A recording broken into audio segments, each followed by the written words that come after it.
organizers, and we didn't have too much of a problem. Yeah, but at the same time, we didn't. I think a lot of guys didn't have a whole lot of trust that their chain of command would back them up if they had the fire on the vehicle or something like that. Sure. In terms of raids, I mean, were you apprehending high-value targets, or were you guys for the door to door, or what was going on? We got intel from higher, and the way it worked is there was 4 platoons. One was on security, one was on day patrol, one was on night patrol, one was on QRF. And the way you rotated kind of varied throughout the deployment. We tried different stuff that we found we liked. And then, if you're on day patrol, night patrol, whatever your mission was, you get that day. You might know what it is hours before. You might just find out when you go to the ramp brief. And then you say, okay, we're doing a raid. They hand us, we used like Google Earth, I think, because we didn't have updated maps. That's what we used. And they were like, we're doing a raid in this area, and they give us the brief. And, Any stories to highlight that kind of experience? Anything that sticks out? Not really. I mean, they were pretty routine. They always worked out pretty well. We were working with the IA and the IP a lot, so we would try and let them do as much as they could. How was that? The IA wasn't bad. They had like a special forces. Well, it was like their recon platoon, I guess. And they were actually pretty squared away, and we worked with them a lot. The IP were ridiculously corrupt. Iraqi police? Yes, I'm sorry. No, and we actually stopped working with them at a certain point, and because we had some MPs attached to us, we had a squad of MPs that was specifically there with us to work with the IPs. But I think our commanders got sick of how corrupt and stuff the IP was, and we just stopped working with them. Well, how would you know that they were corrupt, or I don't know. I know we raided a house one time, and to apprehend a guy, and one of the IPs working there was one of the guys that worked with us on the JSS. And Commander did all the talking with the high-level officers and stuff with the nationals. So I heard that he pretty much just stopped. And I didn't like working with them. They didn't want to listen to us. They didn't really like us. Language barrier, or I don't know. trust barrier? Yeah, On both sides? more or less with the IP. The Iraqi guys we actually have a pretty good relationship with. And on security, I would work in called the JCC, Joint Command Center, where they'd have RTO, 2 RTOs from us, RTO from the Iraqi Army, the Iraqi Police, and the Sons of Iraq, which is like the sheikh or mayor of the town, kind of like his security force. So RTO is radio. Okay. Yeah, the radio guy. So you pretty much coordinate everything that's going on in the town with the other security forces. Gotcha. But you get to be good friends. There's normally the same guys in there. Okay. And there's a couple of IP guys in there. They were good guys. Yeah.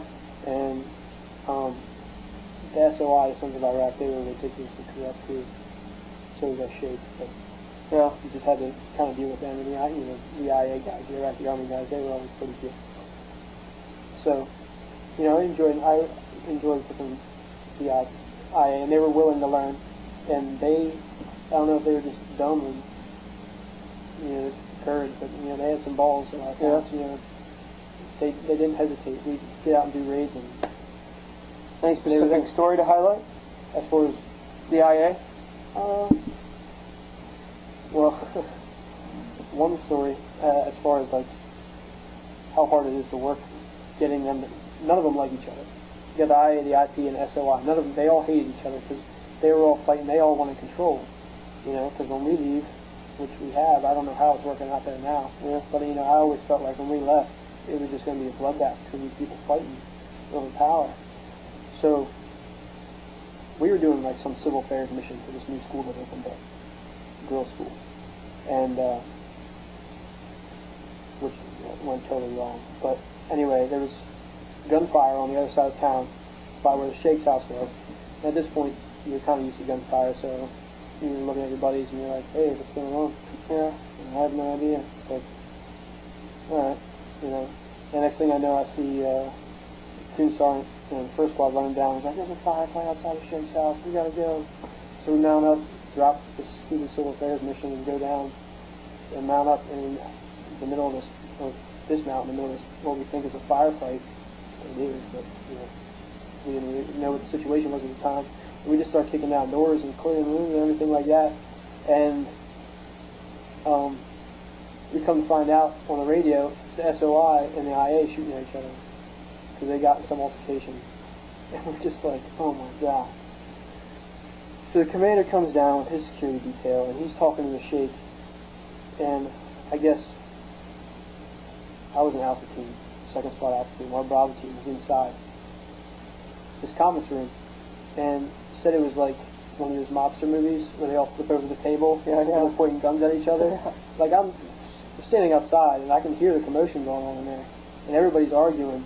And they're all at this table, and there's people with RPKs and AK-47s and pointing at each other and just screaming. Like, and my commander's trying to calm everybody down. Finally, he just says, "Screw it." You know, we were almost done at that point. He's like, "If you guys want to kill each other, I don't care. Yeah, I'm getting my guys out of here. You know, this is stupid." You know, so we left, and that's how. I mean, I guess they were not. I didn't hear any more gunfire after that, so I guess that happened. I was right across the street, pretty much from our JSS. Yeah. We were at Shake with. So, how did you guys gauge success across your deployment? as far as how what we did. Yeah, I mean, how were you whether it was number of targets apprehended or number of IEDs prevented, or was there any sense of? Yeah, I mean, I guess our command did that. How did you do that? I guess I didn't. So you had no way to. I just did the mission Day to day. Yeah, and I went back, went to the gym. How did most guys spend their free time? Well, we were just on this little JSS. A lot of us went to the gym like every day. That was our thing, especially my platoon. What are conditions like there? I mean, tents, hard stand buildings? No, it was actually like an old, like community building, I think, or a school that we took over, or the last unit took over. Mm-hmm. And because, like I said, the old one got totally destroyed, and we had like a courtyard in the middle where the old unit kind of built like a basketball court, like a small basketball court with hoops on the side, and had like a fire pit. There's some picnic tables in there. We hooked up the stairs. So it was kind of like the chill spot after you got home from a mission, which was nice. But at the same time, it was like the Alamo because it was like it was a square. Yeah. And at the top, you had towers, and everybody was up there. You see boys walking around. Yep. On security up top. You're sitting down smoking and joking. We had a gym that, I don't know, 12 by 12 foot. Probably bigger than that. It was alright. It had everything you needed. Yeah. And we cleaned the crap out of it when we got there. Yeah. And just made it nice, tried to make it our own, Chow hall? No, we didn't have a chow hall there. It was all pretty much we ate out of Mermites every night. We had cooks there, so they would cook us something different, but it was, we never really had to eat MREs or anything, which was nice, but it was never, I mean, I guess back on Taji on the main fob, when we go back there, the chow hall was huge. It was amazing. People cut fresh fruit for you and everything. We loved it. When we went back to refit, but out of the JSS, it was all just like the normal 12 Army meals that they have, and they would mix it up as best they could for us. Phone and internet? Yeah, we had probably about a dozen computers and like 3 phones that were 3 DSL phones, which was nice. How did guys spend their free time? I mean, outside the gym, I mean, there was Gym, on the computers. We had like video games and stuff that we got, so and you could like sign them out. Video games or units, Xbox or the Wii. My squad got an opportunity, got a rock band at the end there. okay. What were the other big ones? Call of Duty, obviously. We all play Call of Duty against each other. Did you ever think it was strange you're at war playing war in a video game? No, I never thought about it like that. It's just kind of anything to make you feel like you're not there. You know what I mean? Because you do that at home, so you make you feel like you're at home with your buddies for a couple hours. You know what I mean? Yeah. Or catch up on sleep. And that's the other thing we do. Pretty much. How was communication with your girlfriend at this time? Fiance. Fiance. We got engaged We got to come home over Christmas and New Year's. Okay. For a week.